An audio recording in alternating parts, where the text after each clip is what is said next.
Today, I'm letting my team know that I quit. Welcome to Entree Real Estate, where we turn the complexities of real estate into clear, actionable steps for building generational wealth.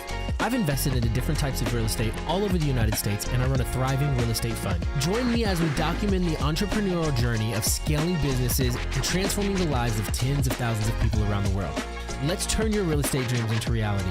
Buckle up, because this is the start of something truly incredible. My name is Devin Robinson, and welcome to Entree Real Estate. Today, I'm letting my team know that I quit. What I mean by that is I'm not quitting my job, I'm not quitting my businesses, but I am letting them know that I quit doing things that aren't the best usage of my time. Not because they're not important, but because they aren't in my zone of genius. And because there are plenty of other people on my team that are better at those things than I am. And this is what you need to think about as you grow a business. One of the things that I've learned as I've grown businesses, scaled businesses, sold businesses, failed businesses, I like how that rhymes. As I've done that, I have learned that the biggest things I need to do is quit faster, but at the same time, I also need to quit effectively. I need to delegate and outsource the things that I'm doing that I probably shouldn't be doing. Let me guess, some of you all right now are sitting in your seat as the owner of the company and you're doing too much. You're going to the post office to mail things you probably shouldn't be mailing. You're sending emails that you shouldn't be sending. You are on the grind to build content and become an influencer or just get content out into the world. And you are recording, you are editing, you're uploading, you're cutting them, scheduling meetings, you're scheduling podcast interviews, uploading to the sites, you are creating the descriptions for everything, creating thumbnails. You're doing all these things that are taking up so much time, but aren't actually worth your time. And so you need to think through, what does it look like for you to quit doing those things? Just quit, just stop. As you do that, you learn how to be a good leader that delegates well, but at the same time also stays within your zone of genius. Most entrepreneurs, most owners, they live in the clouds. That's what you do. You're the visionary, you live in the clouds, you got big dreams, you got big ideas, you got big goals for your company. And what we often do is we're living in the clouds, but we're playing too much in the dirt.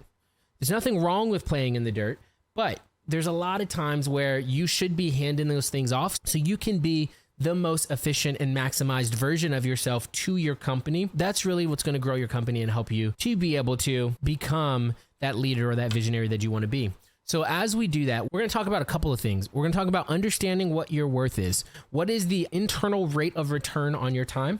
We're going to talk about what things you should be delegating, what's worth your time to do and what you shouldn't be. And then we're going to talk about the art of delegation and quitting effectively, because there's a huge difference there. If you can't do it well and can't do it effectively, then ultimately it's going to crash and burn. But if you can, then you want to quit and you want to delegate as soon as you possibly can. That's so important for your company and for your own health. If you want to continue to stay married, if you want to continue to have vacation time and spend time with your family and be active, present parents, maybe unlike your parents were. A lot of times the past generation spent so much time working and trying to be who they think they should be for us as far as financially and success-wise, or they just pursued that career, that they were never present. And you don't want that. You want to be present in your family's life. And so you have to understand what your time is worth and then what you should be delegating. So let's dive into that. Let's dive into figuring out what your time is worth. Decide on how much you want to make. Doesn't matter. I don't know what that amount is. Let's say you want to make $100,000 a year. That's the milestone people love to hit. I want to be six figures in my business and my salary and whatever. I want to have six figures in it and I want to pursue that. So let's say you do that. There are about 2,000 working hours in a year. There's a little bit more than that, but let's just keep it nice and round. 2,000 working hours. You divide that $100,000 by 2,000, you come up with 50. So your hourly rate, if you want to hit that $100,000 a year, is $50 an hour. That means in order to hit $100,000 a year, you need to be doing $50 an hour tasks. So if you are going and you're mailing things off, or you're sending that email, or you are managing that data, following up with those leads, putting those leads into your CRM, you're editing that content, uploading that podcast, creating that description, those are all things that are not $50 an hour to do, but you're paying $50 an hour to do them. You're paying somebody $50 an hour to do them. And what you're not doing is you're not paying yourself, but you're costing your company $50 an hour to do those things, because you could be doing something that provides much more income and is a lot more high performing than that task, and it's costing you $50 an hour to do it. Actually, what you probably should be doing is outsourcing those things to virtual assistants or to interns at the local university. Those are things that can be done at $5, $7, $6, $8 an hour jobs. You could be paying somebody that much to do those jobs. So in essence, you are losing $40 an hour while you do those things. So we've calculated what your time is worth. Now you want to align the responsibilities and the tasks you have to that value. So you want to make sure that the tasks that you are doing are valued at that price point. So if there are things that stay within your zone of genius, those are things that align with the task. So what you should do is you should create 2 columns on a sheet. List all the things you do. So take about a week, so 3 to 5 days, and outline everything that you do in your business. So as you're doing it, just go, oh, I just did that. I just sent that email. I just updated the CRM. I just made this phone call. And you want to put all that stuff in a spreadsheet. And then at the end of the week, take all the stuff in that spreadsheet and divide them into 2 columns of things that you are passionate about and things you are not passionate about. Everything you are not passionate about, you need to figure out how to outsource or delegate that to somebody else. Now we have to figure out what the value of those things are. Is it a financial thing that you need to actually outsource to a fractional CFO? Because there are plenty of fractional CFOs. You can hire fractional CFOs, fractional CMOs, fractional COOs, people who can come in and help you to establish those SOPs or come in and help you to take care of those financial tasks at a fraction of the rate of what it would cost a normal COO. So maybe you're looking at something like $500 a month or $1,000 a month or $2,000 a month rather than $10,000 a month. That can save you a ton of money, but still get those tasks done. Another thing you can do is as you look at what those tasks are worth, you can go to a local university, you can go to the business department, the entrepreneurial department, whatever, and say, hey, you'd like to look for interns to help you with these tasks. Then that department can actually list out those services to their students who need intern hours to qualify and graduate. If college students, you can offer that to them and they can go and they can request that to their professors that they do those tasks for you. So there's so many opportunities that you have to grab cheap labor from local universities, or shameless plug, one of the things you could do is you can hire those and outsource those to virtual assistants that live in other countries where the cost of living is significantly less. A lot of people use virtual assistants from the Philippines. I own a company where we use all of our virtual assistants from Egypt because the people in Egypt are incredible. They are hardworking by tradition and by their values that they've been raised. They're hardworking. They're very loyal. They have incredible English because it's a very touristy area. So they've grown up all their life speaking English because they've worked in those touristy areas. But a lot of them also come back to the States, get an education, get a bachelor's degree, a master's degree in the States, go back and live with their families. And so a lot of we have VAs that are dentists, that are attorneys, that are extremely smart and extremely successful, but it actually pays better to be a virtual assistant for our company. And so we outsource them and they do everything from being an executive assistant to cold calling and texting to closing deals for us to handling all of my emails to my scheduling. And then we have a side that does all the content creation that you see on all of our YouTubes and our podcasts and our social media. They edit, chop it up, put the captions, put descriptions, thumbnails at a fraction of the cost of what it would cost somebody here in America. So why would I do those things if I can outsource them for $6, $7, $8 an hour instead of spending $50 or $100 an hour or whatever my time is worth to do those things?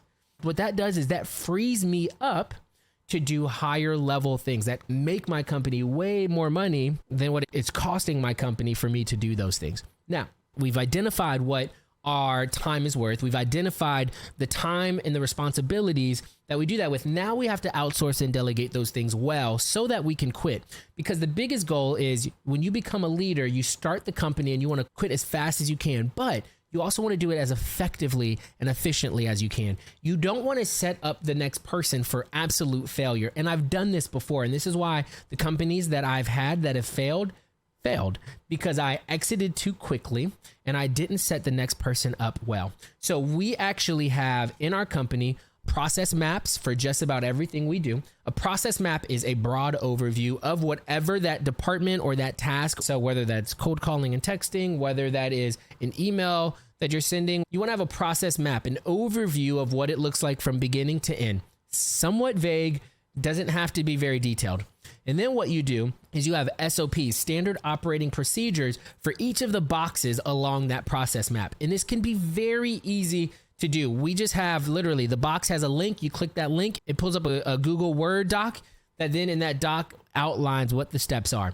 And this can be really easy to do. We love optimizing artificial intelligence in just about everything we do. To do process maps, we actually just use draw.io, which is right there within Google Drive. Very easy to do. And then you can also use artificial intelligence to help with that. So they have this app called getmind.com, MIND.com, that will actually help you to outline your process maps in the flow chart of how things go. Because that's what a process map is. It's just a flow chart on how that process goes. Then you create the specific procedures for those process.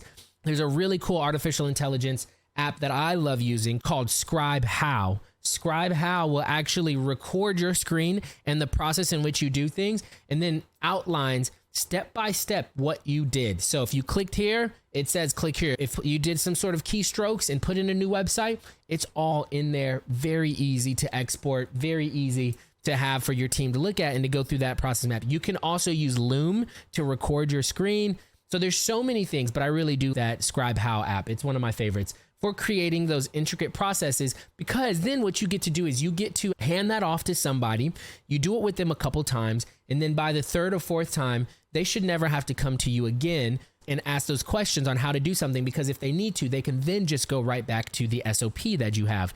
Now you have multiplied yourself tenfold. Other people can be trained off that, and then you never have to teach that again. And one thing that I have learned on how to train well when you're trying to delegate, I learned this years ago in college. It's the Jesus discipleship model, but then also one of my partners, business partner, Carl, he actually refined this model in the business context. But it's this idea of the 4 quadrants of training, right? Quadrant 1 has you do, they watch. So as we do something, they're watching me do it. They're asking questions. It's 100% me, 0% them. The next one is I do, they help. So now it's shifting a little bit. 75% I'm doing it, 25% they're doing it. So we're doing it together. I'm letting them handle certain things. And then we have number 3, which is what we call oh crap turn, where now it's shifted the opposite direction. You do, I help. So they do 75%, I help the 25%. So now they're doing the majority of the work and I'm helping them. And then now the last one is the 4th one, which is you do, I watch. This is where they can actually replicate this and teach this to other people. Now, the secret sauce of this is as I'm training somebody, as we're going through the process, I can't tell them which box they're in. I can't look at them and go, hey, you're in box 3, you got this. I asked them, hey, when it comes to this email, when it comes to editing this, when it comes to filling out this form, are you a 1, 2, 3, or 4? I can't tell them if they're a 1, 2, 3, or 4. They have to do that. Now, Carl has really refined that, done a great job with that. You can get all the coaching you want from him. He's incredible. He's Curiosity Coach. Go check him out. He's awesome.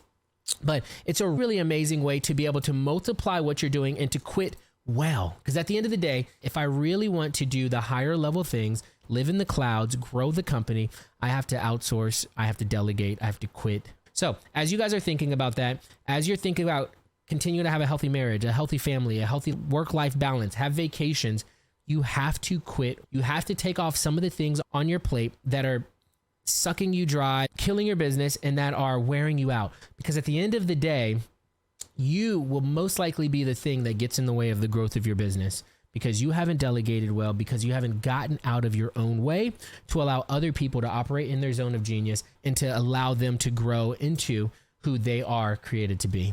As one of my favorite leadership coaches, John Maxwell, says, if you want to do small things right, do them yourself. If you want to do great things and make a big impact, learn how to delegate. I hope this is helpful for you. I hope that you have learned that it's probably better that you quit in your business sooner rather than later, but it's also very important to quit well. I look forward to hearing the story of all the quitters out there, people who have delegated, who have passed the baton, who have seen massive growth because you've gotten out of your own way. I hope you have a fantastic day. I appreciate you being here to listen. Thank you so much. Peace.